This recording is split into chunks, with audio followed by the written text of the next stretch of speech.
Voilà, voilà. J'ai mis une chemise de couleur parce que je suis de bonne humeur aujourd'hui. Voilà. Et je pense qu'on a besoin parfois d'être de bonne humeur. Alors, on va commencer le direct dans moins de 3 minutes. Et cette fois-ci, je me suis mis à l'ombre, mais sur ma terrasse, parce que il faut profiter des quelques heures où nous n'avons pas de pluie. C'est toutes les nuits, en fait, ils nous font bénéficier de chemtrails. Et donc, le lendemain matin, on a de la pluie. Voilà. On est à Val-David, on n'a peur de rien. C'est aujourd'hui qu'on a décidé d'aller vérifier à quel point le sauge saugeait. Et des voilà. champs de sauge, hein, tu vois, on est en pleine sauge un peu partout. Et voilà, hein, on peut le voir ici. Oui, donc, oui. c'est ça, les Chemtrail Busters dans leur première mission. On voit que le ciel est très apte à en recevoir. Hein. Et comme je dis souvent, hein, Martin, c'est quoi qui est pire qu'un ciel avec plein de chemtrails? C'est un ciel avec aucun chemtrail. Ça veut dire, c'est le calme avant la... Ouais. Ou c'est des chemtrails trop subtils. On vient de se faire répandre du produit, puis on peut même pas le savoir. Ben là, il y a des nouveaux chemtrails invisibles aussi, ça a l'air. J'espère qu'on va en voir aujourd'hui. C'est sûr.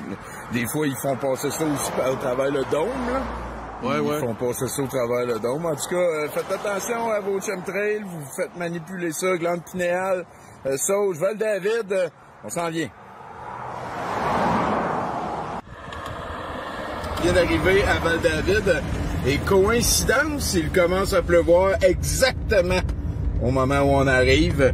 Moi, j'ai l'impression qu'on a été informé de notre visite. On devrait rencontrer plein de gens super importants. As-tu des impressions, toi, Martin? C'est arrangé. Officiel. C'est plein de Lamb Trails aussi. Hein? Ça, c'est des chemtrails qui ont l'air d'être des nuages, mais dans le fond, c'est des chemtrails en forme de mouton pour nous brainwasher les glandes pinéales. On est en train, les Godet Brothers, d'arriver pour une première fois à Val-David. On voit hein, tout de suite l'ambiance est particulière. On vous rappelle qu'il a commencé à pleuvoir juste comme on est arrivé. On s'est fait stouler. Il savait, c'est sûr et certain. C'est ici qu'ils ont inventé la manif médiévale, un concept invulnérable, la paix.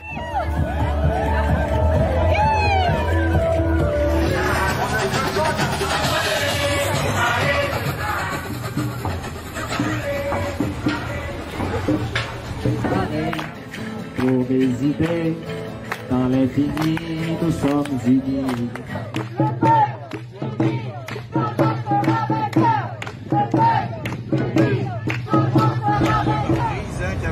Vous voyez? Oui. Ah oui. Check. Ça, on pourrait grossir ces gouttes-là, là, puis vous arrêteriez d'écouter le show direct là. Regarde, plus qu'on s'approche du centre du cœur de Val-David, le cœur villageois de Val-David. Ah ouais. Et là, on se fait carrément asperger de poison. C'est Val-David qui essaie de se protéger. Val-David qui monte ses défenses, ses anticorps, son système immunitaire. Wow. On veut continuer à danser encore, voir nos pensées enlacer nos corps, passer nos vies sur une grille d'accord. Non, nous on veut continuer à danser encore, voir nos pensées enlacer nos corps, passer nos vies sur une grille d'accord.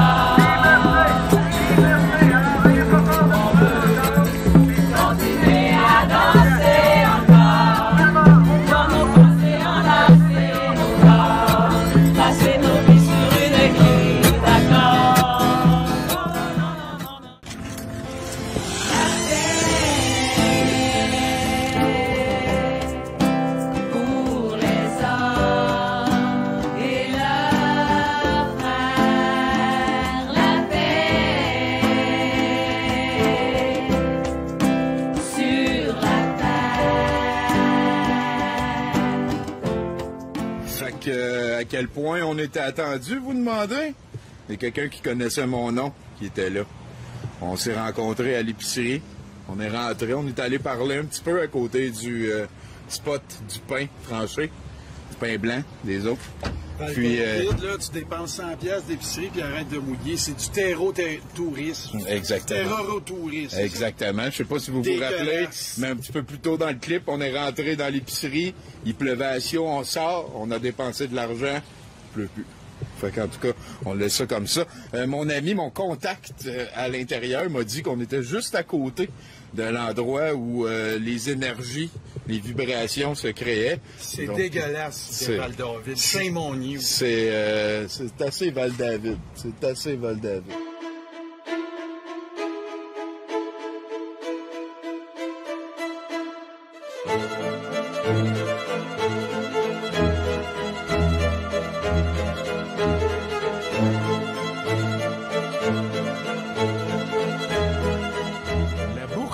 De Val-David aurait été créée par des pédosatanistes en 1947. Avant, Val-David était dépourvu d'adrénochrome. Et depuis, regardez comment l'économie ici est développée. Le chemtrail sera-t-il présent?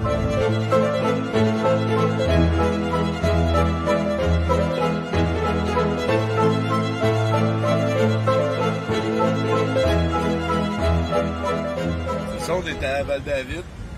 On est non seulement au cœur de Val-David, de l'agglomération, de la SEC, on est au cœur de l'aire de jeu du Sauge de Val-David. Le réalises-tu? Tantôt, je suis sûr et certain que j'ai vu Jean-Jacques Crèvecoeur.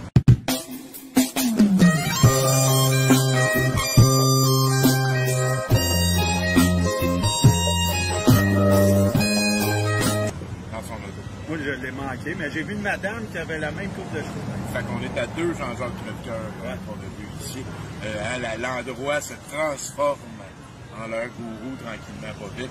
Et en fait, pour débuter ce petit aparté-là, je pense que être un chasseur de chemtrail, un bon chasseur de chemtrail, ça prend avant tout les bons instruments. Et moi, Tommy, Martin, on va vous présenter 2 de nos instruments principaux en même temps de chasser les chemtrails. Premièrement, ici, on a les jumelles. Les jumelles, ça, écoute, si t'en as pas, réchauffe-vous. Ça donne... Tu peux pas être un bon chasseur de chemtrail sans avoir des jumelles. Donc, voilà, on sait comment ça marche.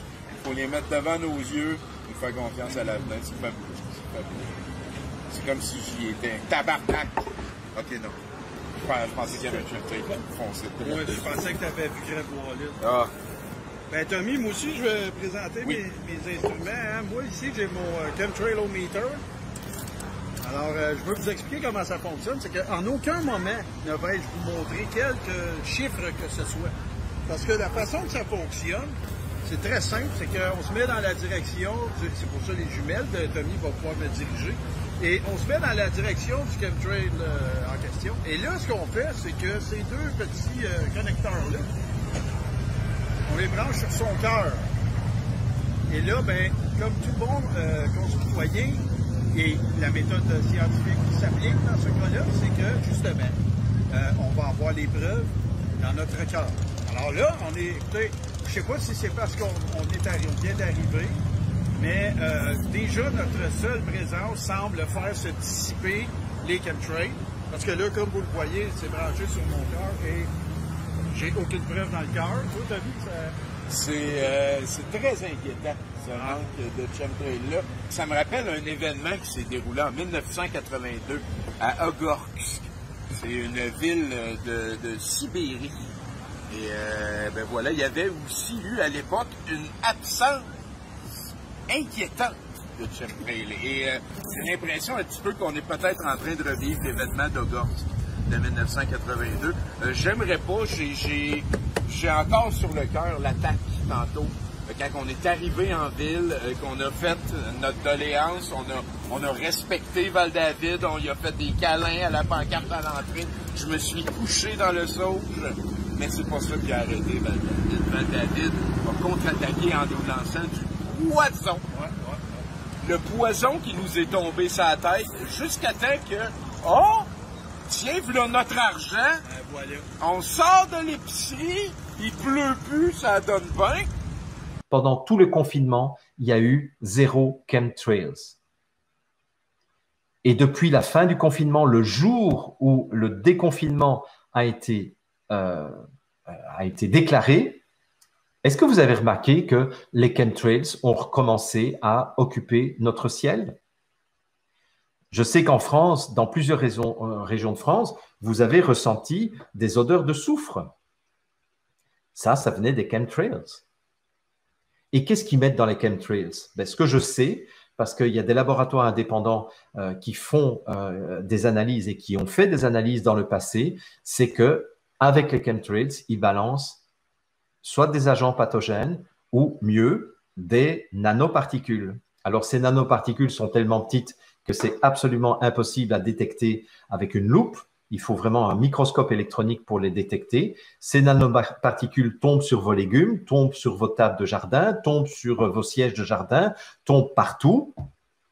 Donc, nécessairement, vous les avez ingérés et ces nanoparticules sont là, en dormance, dans votre corps et pourraient être activées avec une fréquence bien particulière grâce à la 3G, 4G, 5G, grâce à votre téléphone portable, par exemple, où à un moment donné, tac, on va déclencher ces nanoparticules pour qu'elles se comportent comme un nouveau virus qui va déclencher, par exemple, une seconde vague. Est-ce que vous voyez où on en est là? De nouveau, je ne veux pas vous faire peur.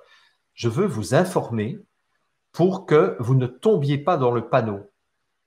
Donc, ce qu'on va faire maintenant, c'est qu'avec notre très charmante et gentille caméraman, on va vous amener à faire le tour de l'aire de jeu du Sauge de Val-David.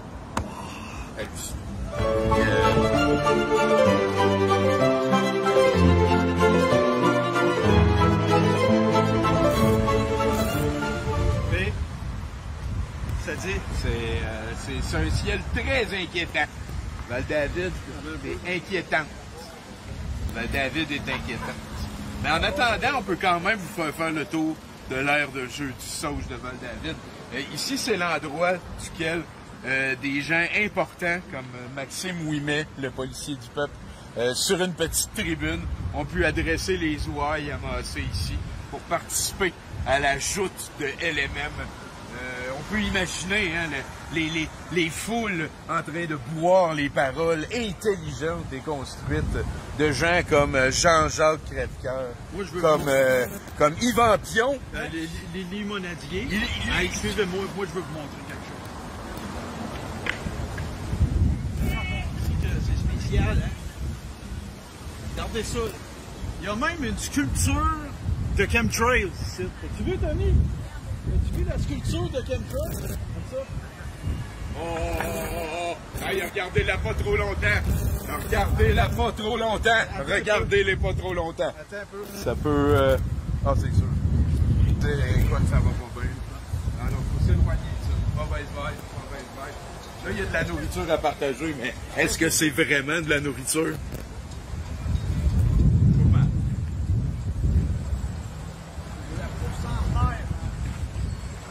C'est tellement spécial de la bouffe sur 100 ans. Et comment tu peux faire durer quoi que ce soit plus longtemps que 100 ans sans mettre une généreuse couche d'adrénochrome là-dessus? Ouais. Tu vois, c'est ici qu'ils ont inventé le volleyball aussi, regarde. Oui. Voilà. Là, 100 ans, oui. Exactement. Comme ça qu'ils jouaient à l'époque. Tommy va de l'autre côté, on va démontrer, tu vois. Fait que c'était les filets de volleyball il y a 100 ans. Allô? Allô? Sont-tu là, les enfants? Est-ce qu'il y a des enfants? Allô? Il y a de l'écho, je pense que j'entends des voix. Mais je l'entends juste. Parle pas en même temps que je parle! Il arrête pas de parler en même temps que je parle. Allô? Non. Regarde. Qu'est-ce qui se passe? Qu'est-ce qui se passe? Hein? Val-David? Qu'est-ce qui se passe en haut de Val-David? Tu vois? Les messages sont tout le temps dans nos faces. Faut juste apprendre à les lire. Faut juste apprendre à les lire. Je me sens mal. Je me sens vraiment mal. Hein? Puis regarde ici. Hein? Césaire, Condor, King. Presque 3 fois un C. CCC. Ouais. Ça sonne pareil quand tu dis que le Coca-Cola. On salue aussi Étienne Savard de Remax. Un très sympathique personnage. Ça, j'aime ça. Si vous voulez acheter dans le coin, hein, 322 3666! Hein? Oh! 666!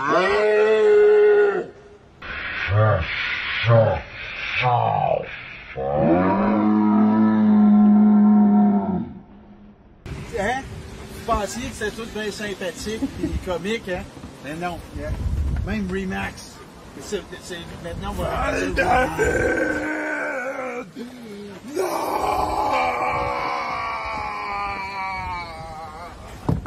Martin vient de trouver ça. Ça. Les ravages de la vaccination. La roche est obviously vaccinée. Tout colle dessus, tout le métal, ça remonte. Toutes les batteries de montres là, de toute Val-d'Orville ont toutes sacré le camp des montres. Là, ils se ramassent à la roche. Ça va mal finir. Capoté, ça.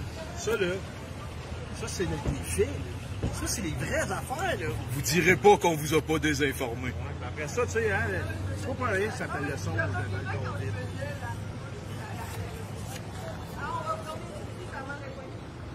Val-d'Orville, là, ils pensent vraiment à tout, les autres. Okay? Parce que tu peux même aller à la pêche aux outils. Regardez ça, ce que j'ai poigné. Je me sens entouré d'énergie, là.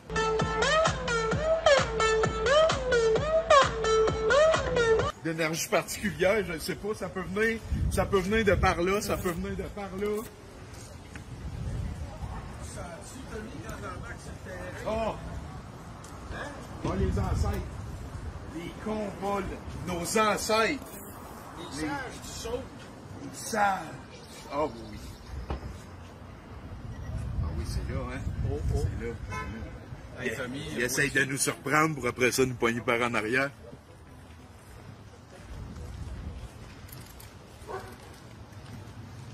OK. Attends un peu, je pense que j'ai un visuel. Oh.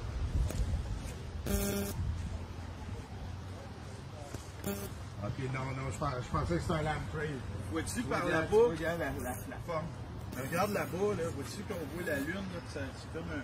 On dirait que c'est un vestige de gros chemtrail. Vois-tu ça? Ah oui. Hein? Ça, c'est pas tout le monde qui le sait. Mais le fait que la Lune soit autant circulaire, c'est une preuve que c'est tout artificiel. Ça n'existe pas dans la vie des affaires rondes de même.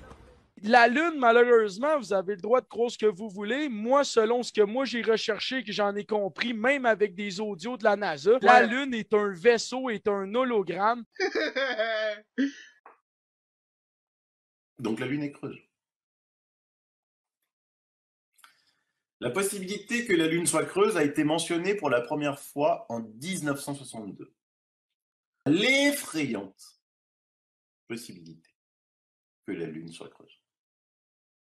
Alors pourquoi effrayante? Effrayante, car si elle est creuse, cela veut dire que la Lune ne peut plus être naturelle et qu'elle est donc artificielle. Carl Sagan lui disait: un satellite naturel ne peut pas être creux. Ce qui a été par la suite confirmé à de nombreuses reprises. Or le fait est là. La Lune résonnait comme une cloche. Beaucoup de ces expériences n'ont jamais été rendues publiques, sauf une, celle qui concernait Apollo 12, comme par hasard. Enfin, les auvents là, qu'on voit partout, regardez ça, c'est des caragouttes. Oh, freedom for me, freedom for you. Freedom for the people, freedom for the people, freedom for me, is freedom for you. Je vais être libre de marcher, je vais être libre d'envoyer chier, je vais être libre de regarder, je vais être libre de fumer, je vais être libre de manger, je vais être libre de marcher, je vais être libre de manger. Ah!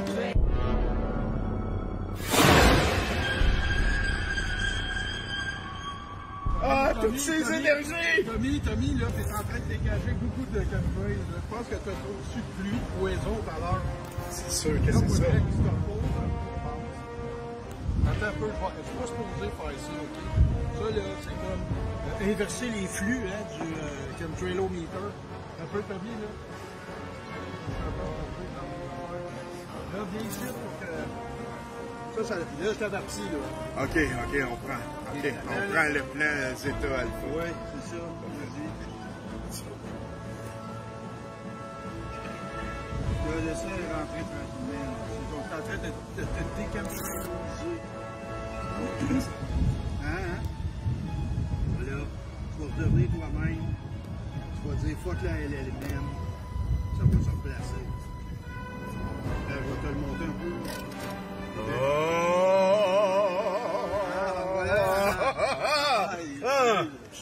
Hey, tu vas donner la chienne à la Ben, écoute, on sent, hein? Ah, C'est ici. C'est le sauce, c'est là. c'est là. On est en train de se saugiser. Si, il paraît, en fait, la légende veut que si tu vas voir un natif, puis que tu lui dis, Chris, que Jean-Jacques Crèvecoeur est cave, là, ben, il y a des très fortes chances qu'ils disent, c'est qui ça? C'est capoté. Faudrait qu'on l'essaye. Faudrait qu'on l'essaye.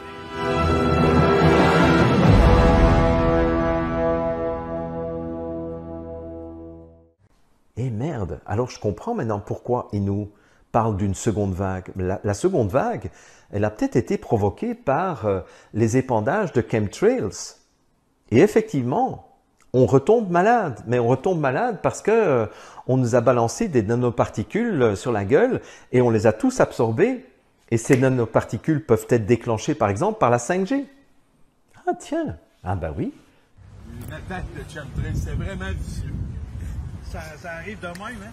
Ça, si vous n'avez pas comme l'appareil de Martin, vous pouvez nous écrire, on va vous en vendre.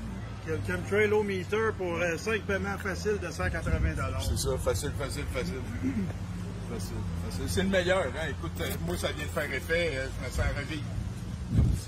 Attends, là aussi, Tommy, on est en train de négocier quelque chose aussi avec les Tadros Brothers pour qu'ils puissent donner les formations aussi pour comment utiliser le chemtrailometer. Ça serait pas pire. On lui donne 100%. Est-ce que vous avez une opinion sur les chemtrails? Chemtrails. Ouais, les chemtrails. Ben là, il n'y en a pas, parce qu'il y a bien des nuages. Mais est-ce que c'est été causé par les chemtrails?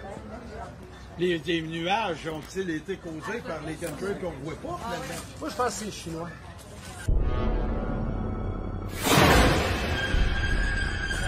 Je pense que c'est toute une question de Chine. Mais les chemtrails, je ne sais pas si... Je sais plus. On devrait croire qu'on se fait empoisonner carrément. Puis ouais, ils ont le droit de nous empoisonner. Puis on dit... Je trouve ça bizarre. Mais là, vous allez pouvoir dire que vous avez dit quelque chose. C'est bon. Ce qui est le plus important dans la vie, c'est ça qui est.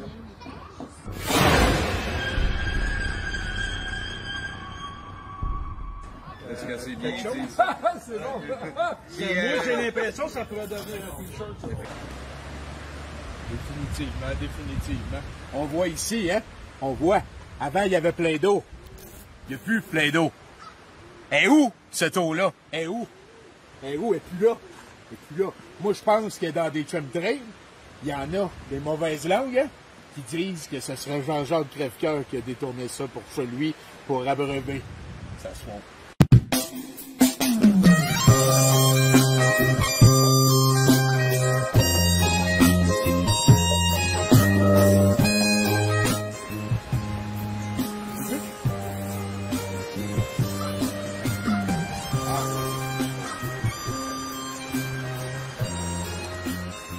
Hey Tommy, t'es-tu prêt?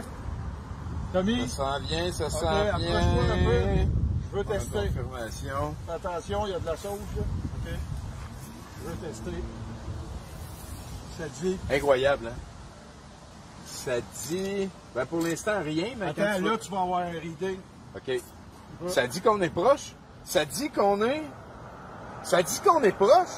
Mais vous voyez, hein, il y a des farfadets ici aussi. Il y a des farfadets sur le chauge. Écoutez, Val-David, ça déborde de surprise. Allez pas là, tout seul. Avertissez vos proches. C'est inquiétant. Sens-tu, justement, on n'est pas loin, hein? Ça sent bullshit. Ah oui. Ouais. Ah oui. On n'est pas loin de la source. On n'est pas loin de la source de la bullshit en Christ.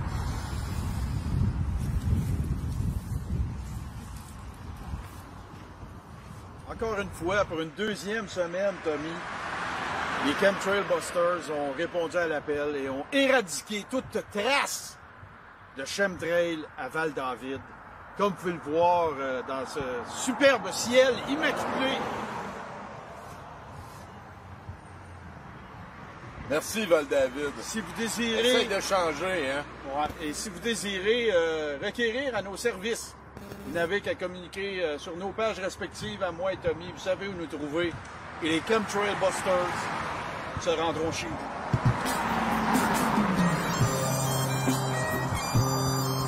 Tellement fier de vous.